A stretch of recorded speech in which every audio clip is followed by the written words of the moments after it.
Hi friends, அஸ்ஸலாமு அலைக்கும். இன்னைக்கு நம்ம சேனலில் சூப்பரான கத்திரிக்காய் சம்மந்தி எப்படி செய்யறதுன்னு பார்க்கலாமா?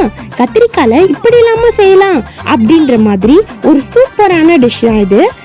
நான் ஒரு 1/2 கிலோ கத்திரிக்காய் வாங்கி அதை வாஷ் பண்ணி இந்த மாதிரி மேல் பாட்டை கட் பண்ணிவிட்டு அதை ரவுண்டாக கட் பண்ணி எடுத்துக்கலாம். இந்த பாரி நம்ம ரவுண்டாக கட் பண்ணிக்கலாம்.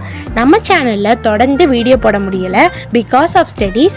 இனிமேல் டெய்லி ஒரு வீடியோ கண்டிப்பாக அப்லோட் பண்ணிடுவோம். அதனால மறக்காமல் நம்ம சேனலை சப்ஸ்கிரைப் பண்ணி பக்கத்தில் இருக்கிற பெல் ஐக்கானை கிளிக் பண்ணி வச்சுக்கோங்க. அப்போ தான் நான் போடுற வீடியோ உங்களுக்கு வரும். இப்போ கட் பண்ணோடனே ஒரு பிளேட்டில் 2 ஸ்பூன் மஞ்சத்தூள், 2 ஸ்பூன் மிளகாய்த்தூள், தேவையான அளவு உப்பு சேர்த்துட்டு கொஞ்சமாக எண்ணெய் ஊற்றிக்கோங்க. போட்டு அதை நல்லா மிக்ஸ் பண்ணி வச்சுக்கோங்க அந்த மசாலாவை.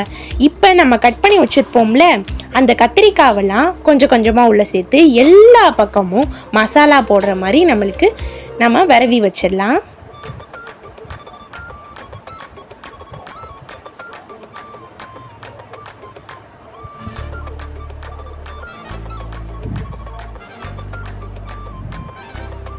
பாருங்கள் இந்த அளவு. இப்போ ஒரு பேனில் நான் ஆயில் சேர்த்துக்கிறேன். ஆயில் நல்லா சூடானோடனே ஒரு கத்திரிக்காவாக போட்டு எடுத்துடலாம். லோ ஃப்ளேம்லேயே வச்சுக்கோங்க.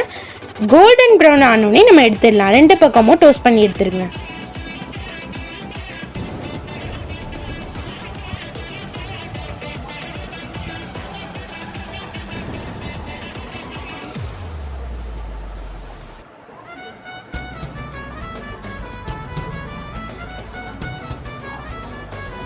ஒரு சைடு நல்லா வேகட்டும். இப்போ ஒரு சைடு நல்லா ரோஸ்ட் ஆனோடனே இன்னொன்று சைடு திருப்பி விட்டுக்கோங்க. இந்த கத்திரிக்காய் சம்மந்தியை உங்கள் வீட்டில் செஞ்சு கொடுத்தீங்கன்னா பாராட்டாமல் இருக்கவே மாட்டாங்க. ஏன்னா எங்கள் வீட்டில் சாப்பிட்டு எல்லாருக்கும் ரொம்ப பிடிச்சி போய் எல்லாரும் பாராட்டினாங்க.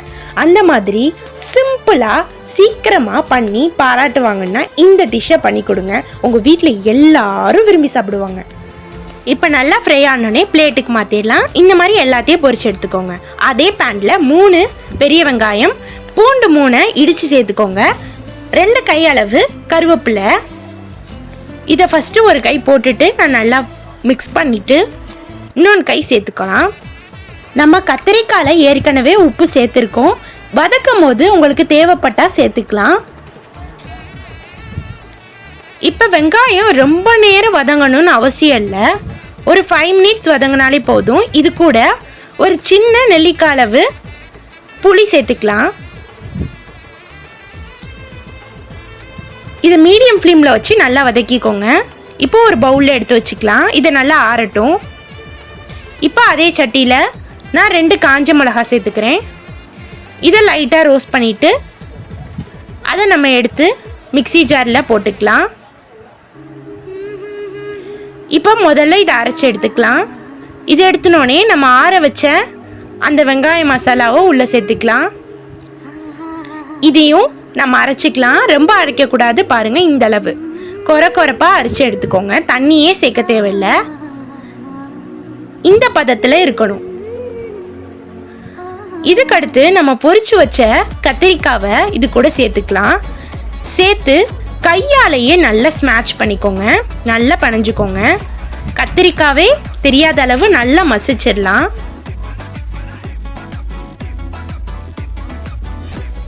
அவ்வளோதாங்க. இதை அப்படியே சுடு சாதத்தில் அப்படியே போட்டு ஒரு ஸ்பூன் நல்லெண்ணெய் விட்டு பனைஞ்சு சாப்பிட்டு பாருங்க. அப்படி இருக்கும். மறக்காமல் இதை உங்கள் வீட்டில் ட்ரை பண்ணி பாருங்க. அப்புறம் நம்ம தாரிக் vlogs சேனலை லைக் பண்ணி ஷேர் பண்ணி பக்கத்தில் இருக்கிற பெல் ஐக்கானை கிளிக் பண்ணி சப்ஸ்கிரைப் பண்ணிக்கோங்க. அப்போ தான் நான் போடுற வீடியோ உங்களுக்கு வரும். தேங்க்யூ ஃபார் வாட்சிங்.